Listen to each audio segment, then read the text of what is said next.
ఎస్ఐపిసిలో అందరూ economy avoid చేస్తారు. ఎందుకంటే బేస్ ఇయర్ అంటే ఏంటో తెలియదు. అలానే పర్సంటేజ్ ఎలా పెరిగిందో ఎలా పెరగలేదో కూడా అర్థమయ్యో తెలియదు. అది ఎలానో మీరు ఎక్స్ప్లెయిన్ చేసేస్తారా? ఇప్పుడు ఎందుకు అడుగుతున్నాను ఇది? ఎందుకంటే బేస్ ఇయర్ చేంజ్ అయింది కదా సార్. ఓకే, అంటే కరెంట్ ఎకనామీ పరంగా ఇప్పుడు మీరు అడుగుతున్నారు. Yes sir. సరే తరుణ్, ఎక్స్ప్లెయిన్ చేస్తాను. Okay sir. So most of the ఎస్ఐపిసిలో మనం ఎకానమీ టాపిక్లో బేస్ ఇయర్ కానీ జీడిపి జిఎన్పిలో వదిలేస్తుంటాం. అయితే ఇప్పుడు ఇది మనకి కరెంట్ టాపిక్లో వచ్చింది అండ్ వెరీ మచ్ ఇంపార్టెంట్ కూడా.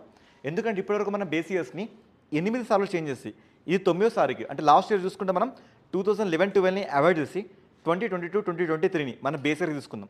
ఇది మోస్ట్ ఎక్స్పెక్టెడ్ క్వశ్చన్. అసలు బేస్ ఇయర్ అంటే ఏంటంటే ఏ సంవత్సరం వద్ద ధరలు కాన్స్టాంట్గా, ఇన్ఫ్లేషన్ రేటు మామూలుగా, సో ఆ సంవత్సరం ఆర్థికంగా చాలా సస్టైనబుల్గా ఉంటుందో దాన్ని మనం ఇప్పుడు ఒక బేస్ ఇయర్గా తీసుకుంటాం. ఈ బేస్ ఇయర్ మాట్లాడినప్పుడు మనం జీడిపి కాంటెక్స్ట్ మాట్లాడుకుంటాం. జీడిపి అంటే ఏం లేదండి, ఒక దేశంలో ఉత్పత్తి అయిన అంతిమ వస్తు సేవల వినియోగం, ఆ వినియోగానికి ఉన్న ఒక ద్రవ్య రేటుని మనం ఏమంటామంటే జీడిపి అంటాం.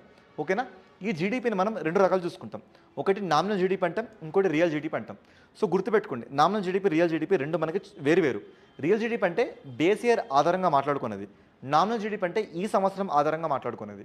మరి నామినల్ జీడిపి ఎప్పుడైనా కూడా రియల్ జీడిపి కంటే ఎక్కువ ఉంటుంది. ఎందుకంటే ఒక వస్తువు, ఇదే పెన్ అనుకోండి, ఈ పెన్ను మీకు 2011లో రూపాయికి వచ్చిన ఈ పెన్ను ఇప్పుడు 10 రూపాయలకు వస్తుంది. అంటే ఇన్ఫ్లేషన్ పెరిగింది కదా, ఆ కాంటెక్స్ట్లో మీరు చూసుకోండి. అయితే ఇప్పుడున్న ట్రెండ్స్ ఏం చెప్తున్నట్ట మనకి, ఇప్పుడు నామినల్ జీడిపి దాని గ్రోత్ రేట్ మనకి 8.6% చూపిస్తే, ఒకప్పుడు రియల్ జీడిపి ఇదే మనకి 7.6% చూపిస్తుంది. ఇంకా మీకు ఈ డేటా అర్థం కాలేదంటే మన ర్యాప్టర్ అకాడమీలో ఇన్ డీటెయిల్ వీడియో చేయడం జరిగింది. ఒక్కసారి ఆ వీడియోకి వెళ్ళి మొత్తం ఇన్ డీటెయిల్ తెలుసుకొని నోట్స్ వేసుకొని అప్పుడు మళ్ళీ విజిట్ అవ్వండి. ఓకేనా?